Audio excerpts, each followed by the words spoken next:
DCM DK Shivakumar ಭಗವದ್ಗೀತೆಯ ಶ್ಲೋಕ ಪಠಿಸಿ ಅಚ್ಚರಿ ಮೂಡಿಸಿದ್ದಾರೆ. ನಿನ್ನೆ ಉಡುಪಿಯ ಶ್ರೀಕೃಷ್ಣ ಮಠಕ್ಕೆ ಅವರು ಭೇಟಿ ನೀಡಿದ್ರು.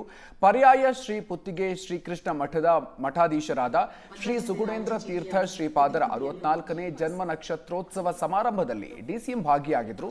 ಶ್ರೀಕೃಷ್ಣನ ದಿವ್ಯ ದರ್ಶನ ಮಾಡಿ ಶ್ರೀಗಳ ಜೊತೆಯಲ್ಲಿ ಮಧ್ವಾಚಾರ್ಯರ ಅಂಚೆ ಚೀಟಿ ಬಿಡುಗಡೆ ಮಾಡಿದ್ರು. ನಾನು ಅನೇಕ ಬಾರಿ ಕೃಷ್ಣ ಮಠಕ್ಕೆ ಹಾಗೂ ಕೃಷ್ಣನ ದಿವ್ಯ ಸಾನ್ನಿಧ್ಯಕ್ಕೆ ಬಂದಿದ್ದೀನಿ. ಶ್ರೀಗಳು ನನಗೆ ಕೃಷ್ಣನ ವಿಶ್ವರೂಪ ದರ್ಶನ ತೋರಿಸಿದ್ರು. ನಾನು ಬಂಧಿಖಾನೆ ಸಚಿವನಾಗಿದ್ದಾಗಲೂ ನನಗೆ ಮಠದಿಂದ ಆಹ್ವಾನ ಬಂದಿತ್ತು ಅಂತ ಡಿಸಿಎಂ ಹೇಳಿದ್ದಾರೆ.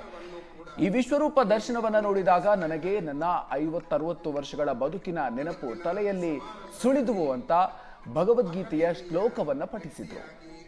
ಇವತ್ತು ಮುಖ್ಯ ಅತಿಥಿಗಳಾಗಿ ಆಗಮಿಸಿದಂತಹ ರಾಜ್ಯದ ಜನಪ್ರಿಯ ಉಪಮುಖ್ಯಮಂತ್ರಿಗಳಾದ ಪ್ರವಚನದ ಮೂಲಕ ಭಗವತ್ ಭಕ್ತರಿಗೆ ಅರಿವು ಮೂಡಿಸಿದ ನನಗೆ ಆಗ ವಿಶ್ವರೂಪ ದರ್ಶನ ನೋಡಿದಾಗ ನನಗೆ 50-60 ವರ್ಷದ ನನ್ನ ಒಂದು ವಿಚಾರ ತಲೆಗುತ್ತಾಯಿತು.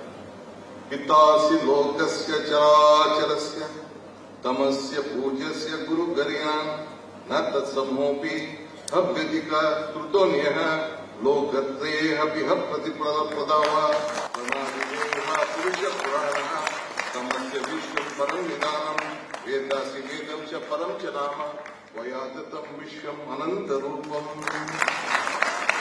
ನನಗೆ ಆಗ ವಿಶ್ವರೂಪ ದರ್ಶನ ನೋಡಿದಾಗ ನನಗೆ 50-60 ವರ್ಷದ